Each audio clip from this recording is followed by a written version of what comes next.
लखनऊ में हुआ भयंकर अग्निकांड, 500 झोपड़ियां पल भर में जलकर हो गई खाक। एक के बाद एक 30 सिलेंडर फटते रहे। किसी का 1.5 लाख रुपया राख हो गया तो किसी का 3 लाख का गहना जल गया।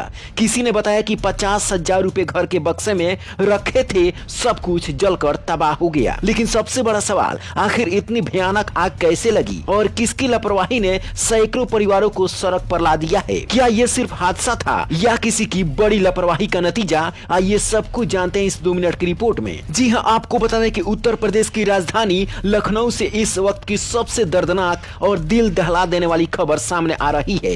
विकास नगर इलाके की झुग्गी बस्ती में ऐसा आग लगी, कुछ ही मिनटों में पूरा इलाका जलकर राख हो गया। जहां कल तक गरीब मजदूरों का आशियाना था, आज वहां सिर्फ धुआं है, राख है और बर्बादी का मंजर है। स्थानीय लोगों के मुताबिक पहले एक झोपड़ी के पास आग की छोटी लपक उठी।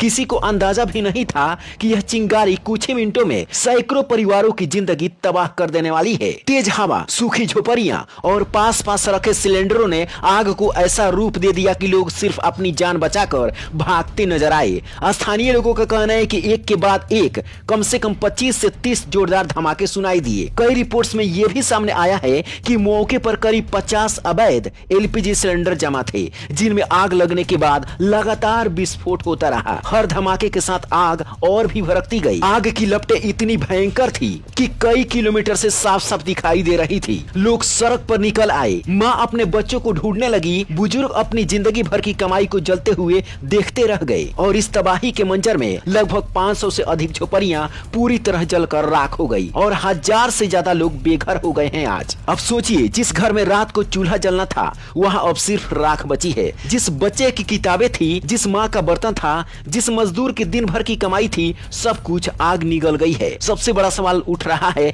कि आखिर इतने सिलेंडर एक साथ एक ही जगह पर कैसे रखे गए थे? कौन रखा था? क्या यह लापरवाही नहीं थी? क्या अवैध रूप से सिलेंडर जमा किए गए थे या फिर आग लगाने के पीछे कोई और बड़ी वजह हो सकती है? ये सभी बातें ये तो अभी जांच का विषय है। प्रशासन ने जांच शुरू भी कर दी है और शुरुआती रिपोर्ट में सिलेंडरों के अवैध भंडारण की बात सामने आ रही है। आग लगने के बाद फायर ब्रिगेड की कई गाड़ियां मौके पर पहुंची, लेकिन लगातार धमाकों की वजह से आग बुझने में काफी मुश्किल आई। और उस बस्ती में सिर्फ झोपड़ियां नहीं जली, वहां के लोगों के सपने जलकर राख हो गए। कई परिवारों ने रोते हुए बताया कि घर में जो थोड़ा बहुत सामान था, जैसे बिस्तर, कपड़े, बच्चे की किताबें, बर्तन, राशन, पंखा, मोबाइल, जरूरी कागजात, सब कुछ आग में खत्म हो गया। एक बुजुर्ग महिला रोते हुए कह रही थी, बेटी की शादी के लिए कई सालों से पैसे जोड़ कर रखे थे, सब कुछ जल गया बाबू, अब हम क्या करेंगे? किसी ने बताया कि उसके 1.5 लाख रुपए नगद घर में रखे थे, जो पल भर में राख हो गए। एक मजदूर की आंखों में आंसू थे,